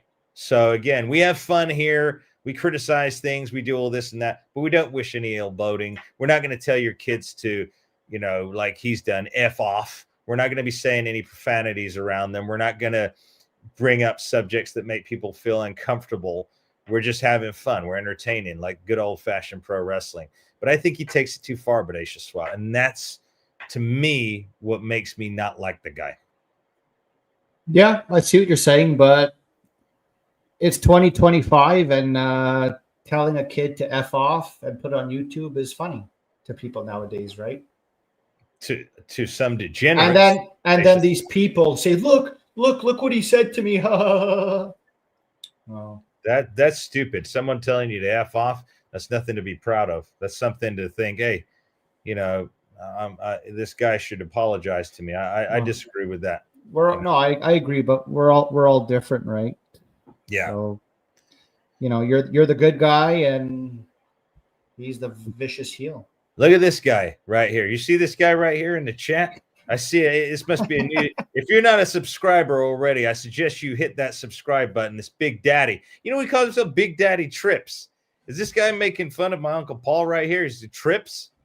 Okay. Because he's refusing to address me by my name. How about just answer the question, Amir? I'm not going to answer the question unless it's accompanied by a super chat or a super thanks. That's what they're there for, Bodacious Suave. Then I will answer the question. I do appreciate the humor there, Big Daddy. But yeah, we're only answering questions with super chats and super thanks, my man. You notice the comments for me are like very kind. We had Navid, my uncle, David, the boss man Buchanan. Yep. You're a real heel. You're playing the character the right way. Listen, I'm not a heel. I'm just telling everybody the way that it is. I'm just bringing back a little bit of the old class chivalry, as it were, back into professional wrestling. And again, because I speak the truth, somebody, hey, the truth hurts. Bodacious Suave. It does. Everyone's sensitive today, right? Yeah. Everyone is sensitive today, man. Indeed. I mean, it's but then again, that could be the reason why so many wrestling companies have their hands tied. We know it's even happened in media and movement. But I don't understand that, because if you look at lyrics to music, right? There's a lot of swearing. There's a lot of raunchiness in music videos. There's a lot of sexual, satanic. Right. In movies, music videos, TV shows. So I don't know why we're so sensitive. This stuff is around us nonstop. Yeah. Well, back in our day, wrestling was like, well, I'm going to kick your butt. Well, I'm going to kick your butt even harder. Now it's like, you know what? You take your candy ass, you piece of, Yep. It's different. You again, I worked in the entertainment industry. I was a writer, producer. You can be, this is the problem when you let nutcases into the production line. You can be creative. A person who's intellectually strong and understands storytelling and entertainment can write a wonderfully entertaining story without having to go to those places. The same can be said in professional wrestling. The only reason it's used is because people use that kind of degenerate storytelling because they don't have a mind enough to be creative to find a pleasing, version, internationally appealing version of telling that story. They resort to the cuss. It's like someone who doesn't have a good grasp of the English vocabulary. You notice how much they just throw in cuss words here and there that the cuss word doesn't need to be there. They're just throwing it in there because they can't think of the word to use in place of, so they throw it in there. And this is a sad, sad reality that we've gotten ourselves into. And well, look, we don't really need to learn how to write no more. Google will spell the word for us. We're doomed. We're doomed. You and I are not, Bodacious. Well, and that's why we both don't have children, because we knew they would just be dumb kids, right? Well, I often wonder, it's like, what would the future be like for them in 10 years? If AI has taken over in 10 years, then what's the point? What are they going to do? What do they have to look forward to? What are they going to do? Scary. I don't like AI. No, it's and I see one of our viewers here said WWE plays it too safe, which is another problem. Yes, indeed. Well, You are very true. Yes, but that's a good point because I wonder why. Oh my God, man, everyone's on your case, tonight, Amir? Yeah, because you know what? Obviously, these people don't have their glasses on or something, or they're looking through a different pair of glasses here. But no, absolutely not. This is the master Amir you're looking at. My uncle is Paul, just so you know. Bottom line, period. End of discussion. So, there's a comment there that says WWE plays it safe, but then I just wondered, why do they play it safe if you're on Netflix? You don't have TV like Fox or UPN or whatever that's going to say, hey, like Rico was saying, he'd have to go on the second hour. Mm-hmm. If you're on Netflix, and there was talk last year, oh my God, the Attitude Era is coming back, etc. Mm-hmm. You're on Netflix and you're still giving us this trash product. Nothing, and I mean nothing has changed. I think we can agree on it. I think we've hit that on the head so many times now, Bodacious Suave. It's pretty much we know it is, right? Bottom line. There's nothing else we can do about it at this juncture. No, but I don't know, what's being discussed at these board meetings to plan ahead and to make more money and etc. Probably what's being discussed is, hey, how can we bump up our portfolio here and show we've made X amount of dollar at this show by selling these tickets? So when we sell this product to Saudi Arabia, they're going to be paying us top dollar so we can get our investment back. That's probably all that's going on, Bodacious Suave. I'm not there. I don't know. I'm only hypothesizing. This is not fact. You're right, but it's a shame that they don't care about their product and to give us valuable entertainment instead of just stealing our money. Not my money. Someone said here that WWE buys TNA. TNA is over. I'm pretty sure they already own it. No, that won't happen. That won't happen. It's right now there's a partnership. Yeah. WWE did that to keep AEW away. Yeah. Before I say AEW, someone's contract expires, they jump ship. So it's like, hey, we'll just partnership a little bit to help you out. They're just monopolizing everything. Yeah. Yeah. It's yeah. They look at England had a pretty hot wrestling indie run there about 10 years ago or so. What was it called? There was a lot of independent shows, and the wrestling market was hot in the UK. What did WWE do? NXT UK. Yeah, that's true. They did. So if something's hot, don't worry. They got ears everywhere. They know what we're saying. They're not going to spend too much time on it, probably because of our who knows. But they got ears everywhere, and they're constantly listening. That's what they have people on their payroll. Go find this, and yeah. No, I think so. I mean, there's a lot of things. I thought you were mentioning Simon Miller there. Of course, as you know, I put out a challenge to Simon Miller. I don't know who that is. Oh yeah, I met him. Him. You mean Simon Dean? No, Simon Dean. I met, yes, but I mean Simon Miller. He's a British wrestler, and I did. That's true. I did challenge him to come out and step in the ring with the master. But you met Simon Dean? I've met Simon Dean. He's been on our show. He's been on the podcast. All you got to do is look back in the archive of videos. I did an interview with him, sit-down interview with Simon Dean. How was he? He was good?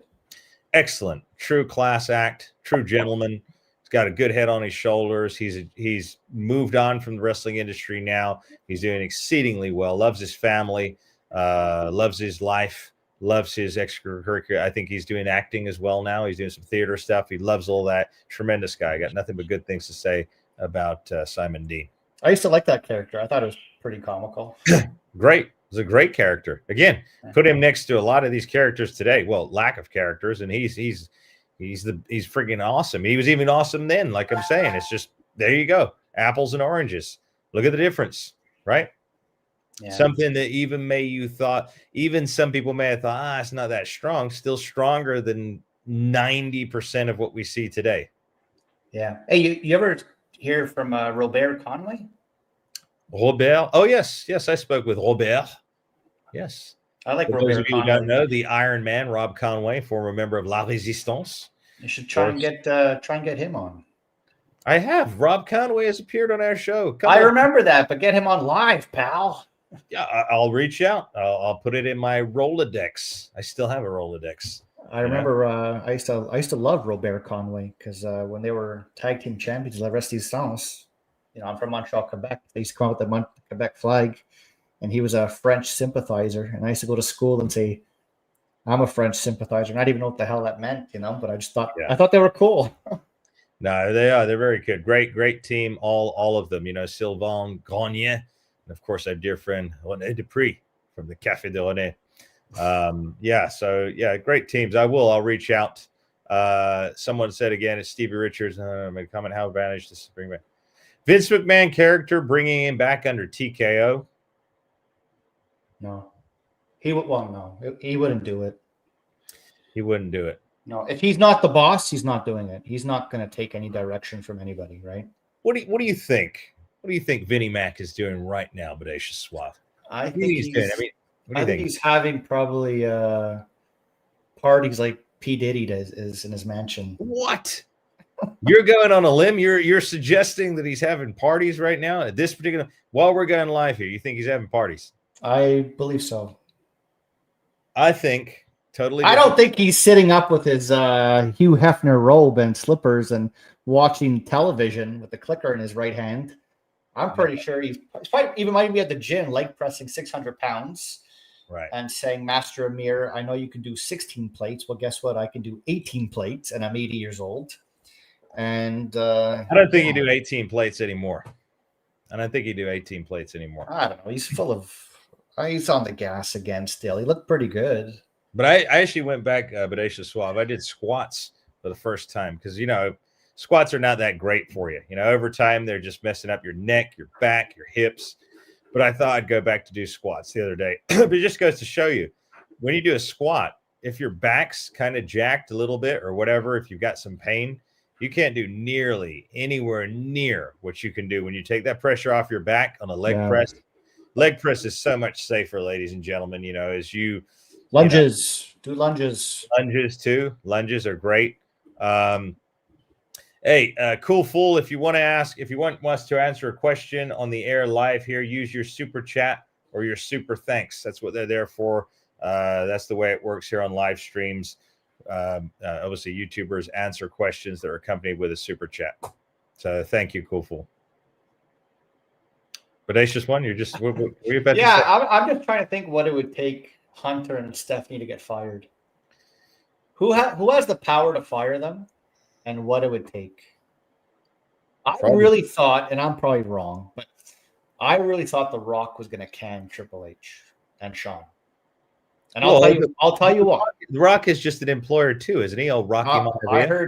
I heard he's pretty high on the board of directors. That's what I heard. What do I know? I don't know. But that was what was said. Mm-hmm. Don't forget, Triple H and Shawn Michaels tried to get him fired. Yes, they did back in the 90s. Yeah. Just during the Bret Hart stuff and after, they were trying to get Rock fired. Wow. You think The Rock doesn't remember that? Yeah. Yeah. Now, if he's up here, he can be like, ha, ha, ha, guys. Take your jabroni ass out of here and go down to the SmackDown Hotel and whatever, right? Heartbreak Hotel, whatever Shawn Michaels used to call it. What was his talk show called? The Heartbreak Hotel. Yeah. Has no vacancy, by the way. Speaking of Heartbreak Hotel and segments, I'm going to be going on tonight on NPR, Illinois, radio broadcast. The debut of the Masters Manor happens tonight. That's right. I'm going to be in interviewing situations with other pro wrestlers from across the country. So I'm going to see if they really are the best of the best or if they're just another flash in the pan. I will expose them, Bodacious Suave. Don't you have anything to promote, Amir? Oh, you're talking about the thing that I have this weekend? No, you're man, I'm sorry, I'm blank right now. Damn it. Your class, your character development. Yes, I've got a character development class. Anybody watching this, If you want to come on, it's $50 a week. We offer a monthly discount. We're going live via Zoom, privately, of course. It's not going to be aired, but I am running character development classes now for professional wrestlers.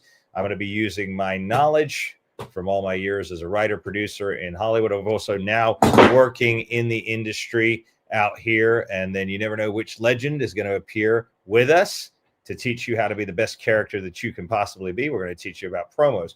We're going to help you figure out who you are, because one thing that creates a legendary wrestler is a great character. Without it, most of them are just forgotten. Again, we did the test earlier, but Aisha Suave, when we went through the list, who can we think of? Back in the day, everyone was well fleshed out. We remembered them all very clearly, but we want you to succeed in the world of professional wrestling. So we're offering that right here. Masterclass with the Masters of Wrestling. So it's going to be private. Wow. When did you get that, Aisha Suave? That was a funny story. I went to a restaurant this summer. No, it was last year in July 2024. And Jacques Rougeau was there. And they did a raffle to win that, and I actually won it. Oh, awesome! It's a nice series. I mean, I like that. It's reminiscent of the old Hasbro figures, right there. Yeah, exactly. So that's Pierre Carl Ouellet. Yep. Great characters, great tag team. The Quebecers, former tag team champions, where they somehow beat the Hart brothers at Royal Rumble 1994, which is a great storyline, which really elevated Owen Hart's career. And anybody who's watching who hasn't already, make sure you powerplex that subscribe button, hit the like, share with your friends and family, get us to over 10,000 subscribers by the end of the year. It is a tall task, a very tall task indeed. So we need you to be our tentacles from the algorithm, to go out into your social medias. Grab this link, post it on your Facebook, Twitter, Instagram, whatever other, TikTok, whatever else there is out there. Share it with your friends and family. Get the word out about the Masters of Wrestling, Style and Power and Glory, and of course, Masterclass with myself, the Bodacious Suave, and the original Sin Bodhi. Is our plan to put every other podcast out of business? No, because of course we are in alignment with, of course, the Café de René. Yeah. Obviously, I co-host with him over there on the Café de René. I'll be on with him tomorrow, in fact, at 3 p.m. with our special guest. And, of course, you and I will be back next week, pre-recorded segments. We'll have another pre-recorded segment coming out tomorrow. You and I will be back live next Tuesday, next Wednesday, and next Thursday with Paul Roma, Mario Mancini, Rico Constantino. We got a couple other special guests that we're going to have lined up. So, yeah, keep checking back in. We've got some we're going live for Christmas? It's Christmas. Yes, you're right. What day is Christmas? I don't know. I think it's next week. I don't know, isn't it? Is it next week? I don't care. I got nothing to do. I'll entertain you guys. I don't know. I mean, like I said, I'm not a kid anymore. So Christmas is pretty much, we love our Lord and Savior, Jesus Christ, Yeshua. All glory to him. That's why we do this. We wouldn't do this otherwise. We do respect that. But so Christmas Eve is Wednesday and Christmas is Thursday. All right. Well, I guess we won't go live on Thursday then, because it is Christmas Day. I want to let everybody enjoy their time with their family and whatnot. But we will go live on Wednesday. We will do a Christmas Eve special, and we will have a special guest with us on that night. So make sure you load up on your super chats, your super thanks. Get ready to ask some questions, because we're going to have some very interesting guests on that one. Guests plural, potentially. Mm-hmm. Yeah. Anything else, Bodacious Suave? We're going to close out here in about 10 minutes. No, all good. Had a blast like always, guys. Thanks a bunch. I really appreciate it. And I'm not just saying it, that you guys actually take the time to sit here and listen to us yap and comment. I do appreciate it. There's other things you guys can do. I live in reality, but to take your time and sit with us means the world to me. Yeah, absolutely. We do want to thank you. We do go off on certain topics, but at the end of the day, we're doing this from a place of love and respect. We love professional wrestling, both Matthew and I. Matthew's trained in it. He's worked around it. Speaking of getting trained, what move I have a tough time with? Mm-hmm. Giving somebody a leg drop. Well, do you not like Giving a leg drop? My brain, like guys, I know it sounds so easy to do. Just go, jump, leg, etc. But you have to make sure your hamstring lands on the guy's chest. But my brain just it's like, okay, 1, 2, 3, go. My brain won't let me go, and I'm scared to hurt the guy. Mm-hmm. And then I don't. That messes up. As soon as you have an oh shit moment in life, you're screwed. You're screwed. Then right? Don't do the leg drop. Don't bother. Don't do what you can't do. No, but in class, they're teaching you, right? So you have to teach you all you want, but are you going to use it? No. No, it's not my move. But in class, it's like, okay, guys, part of the drills. But giving someone a leg drop is something I have so much problems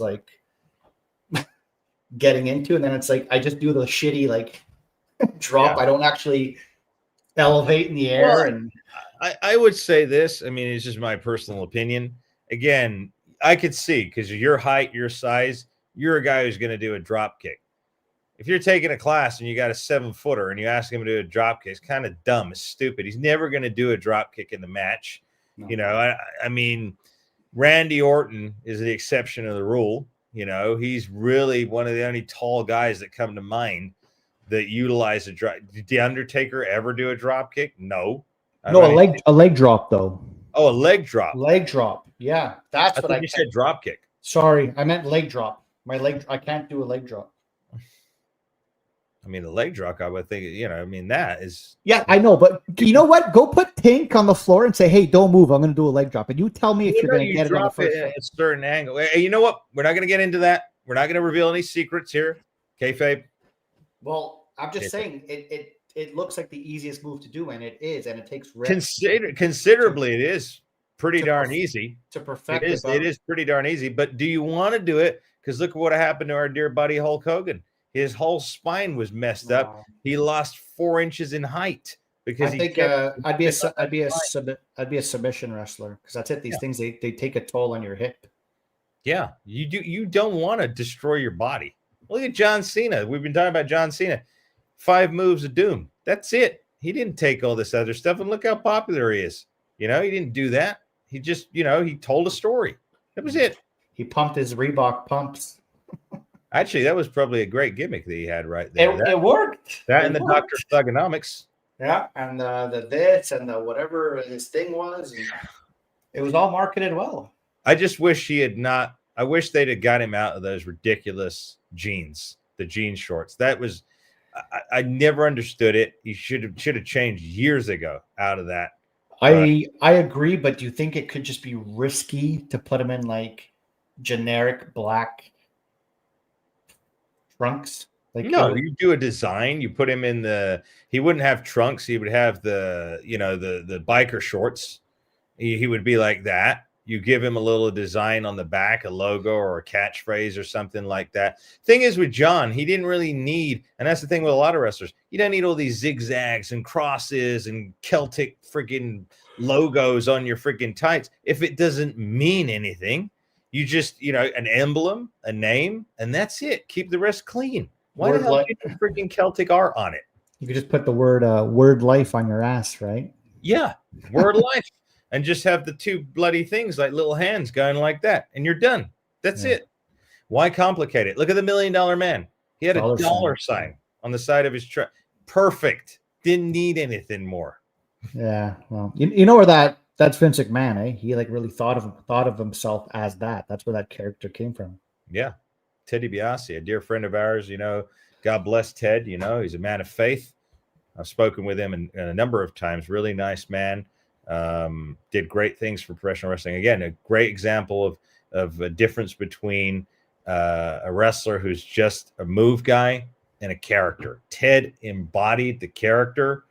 And when you look at it, think about Ted's career. When Ted was just Ted DiBiase, he was Ted DiBiase. He was a guy who wrestled in the South. Once he became the $1 Million Man and he started talking, and he could talk. Oh, yeah. He had catchphrases and the laugh and the look and Virgil and sensational share. He became a worldwide success. Can't you see what the formula is? Repeat it. Why are you not repeating it? Hey. Why did he stop wrestling young? Did he get injured? Because he was done by 93, 94. No, he found his faith. He started to go down a negative path. I think there was some things that happened with his wife. Yes.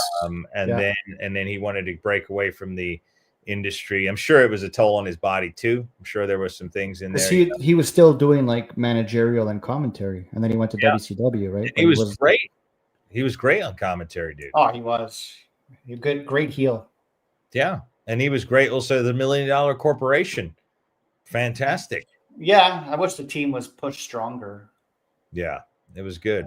But when he went to WCW, it wasn't the same. He didn't even have a role. I mean, the whole NWO, the whole roster was NWO, right? So it got pretty much it was. Yes, that is true. Paul London is not a fan of $1 Million Man because he talked down to him. Yeah, you can ask Paul that story, but that good homework, Kingpin. You're right. That's true. Kingpin's one of our loyals here. One of our loyalists right here. I see him commenting and contributing to our shows all the time. Thank you so much. It was pretty much like Ted DiBiase's telling Paul London, like, you're not over and you don't deserve to be tag team champion and stuff like that. Yeah. No, I know everybody. There's always somebody who doesn't like you. There's already somebody who's going to put you down. It exists everywhere, ladies and gentlemen, wrestling fashionistas. No matter where you are, work, school, pro wrestling. Heck, you could walk into a library and somebody could say, "Hey, I hate that guy," for no reason. It's just life. You're not going to please everybody. We're not going to please everybody. You're not going to please us.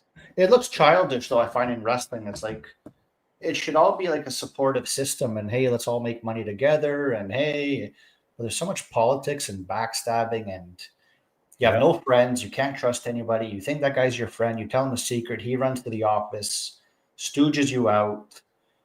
Next thing you know, you're put on like the C show. You're not getting booked. Yeah.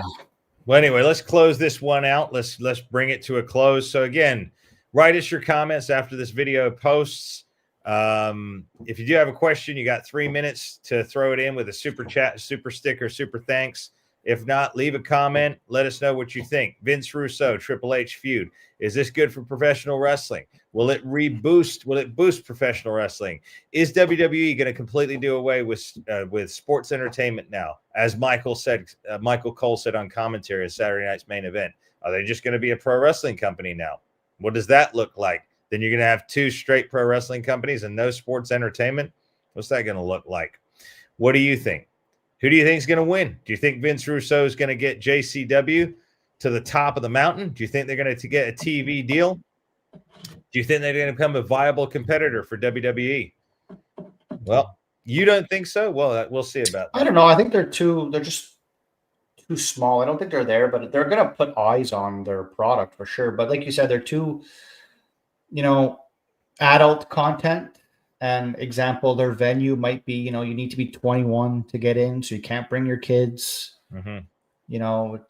It could just be that rowdy. I think they could still be cutting edge. They could still be raw and very strong, but they just need to tone down the cussing and stuff like that. And I think they could still be a viable but like I said, watch that space. I really considered what you said earlier. We talked about it, about aligning, potentially an alignment with Vince Russo. I think until they get a TV deal, they're just going to go no holds barred, right? Yeah. But like example, I remember like there was that girl stripping in the ring there. I forgot her name. Yeah. But she didn't take anything off. It was just it was a lure to draw in somebody and and then they got attacked. But she just undid her bra strap. Nothing got revealed. So I don't see them going down the sexual route, but I do see the language elevated. But.